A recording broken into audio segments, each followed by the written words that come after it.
अपने जीजा के प्यार में पागल साली ने अपनी पति की हत्या करा दी। जीजा को वीडियो कॉल किया और पति की हत्या का लाइव वीडियो भी देखा। इस दौरान महिला जैसे बोली वैसा ही जीजा ने काम किया। महिला ने कहा प्राइवेट पार्ट कुचल दो, तो जीजा ने ईंट से पूरा शरीर ही कुचल डाला। पकड़ी दयाल थाना क्षेत्र के सिरहा गांव में 30 अप्रैल को शव मिला था। शव की पहचान राजेश कुमार के रूप में की गई थी। गुरुवार को पुलिस ने आरोपी पत्नी को गिरफ्तार कर पूरे मामले का खुलासा किया है। हालांकि जीजा समेत अन्य आरोपी अभी भी पुलिस गिरफ्त से बाहर है। बताया जा रहा है दोनों की शादी 1 महीना पहले हुई थी। जीजा ने यह शादी करवाई थी। हालांकि महिला अपने जीजा से पिछले 4 सालों से प्यार कर रही थी। आखिर ये कैसा प्रेम है कि दरार बने पति को ही रास्ते से हटा दिया।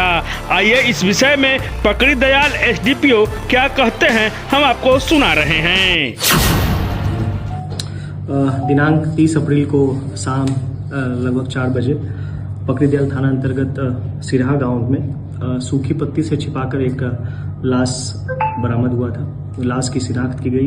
पहचान के रूप में वहीं के निवासी एक राजेश कुमार उर्फ क्रीम कुमार, पिता कपिल देव प्रसाद का छत विछत किया हुआ सब पुलिस को बरामद हुआ था।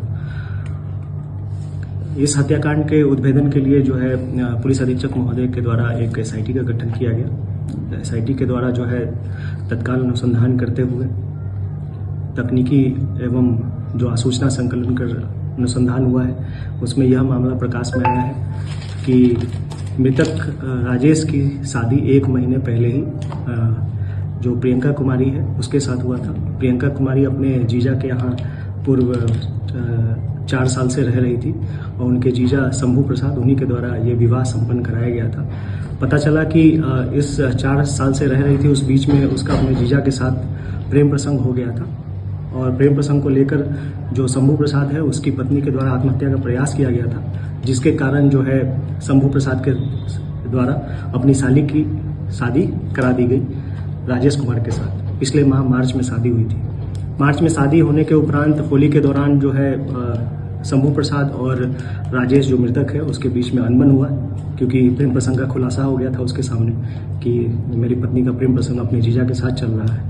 और उसके बीच इस कारण से बहुत हीटेड आर्ग्यूमेंट भी हुआ था कि पत्नी से दूरी बनाए, बातचीत न करें। इसी सब कारणों को लेकर के एक साजिश के तहत पत्नी प्रियंका जो है वो उसके जीजा और अन्य उसके सहयोगी के साथ मिल करके काटी में एक शादी था जो ये मृतक अटेंड करने गया था, वहां से इसको स्कॉर्पियो से अगवा कर करके लाया गया और अगवा करने के बाद रात्रि में 26 और 27 की रात्रि में ला करके हत्या करने का हत्याकांड का अंजाम दिया गया है। मृतका के द्वारा इस संबंध में कांड में अपनी संलिप्तता स्वीकार किया गया है और इस साजिश का पूरा खुलासा किया गया है और इसमें जो अन्य शामिल अभियुक्त है उसकी भी पहचान हुई है। तकनीकी रूप से हम लोग को साक्ष्य बरामद हुआ है। जो मृतका की पत्नी है उसके विरुद्ध, उसके जीजा के विरुद्ध और अन्य जो उसके सहयोगी है उसके विरुद्ध भी हम लोग को तकनीकी साक्ष्य मिला है और अभी हम लोग फिलहाल गिरफ्तारी कर मृतक का जो पत्नी है उसको हम लोग अभी न्यायिक हिरासत में भेज रहे हैं। जीजा अभी फरार है? हाँ, जीजा अभी फरार है। उसका शंभू प्रसाद जो एक क्लिनिक चलाता है मधुबन में, उसकी गिरफ्तारी हेतु हम लोग प्रयास कर रहे हैं।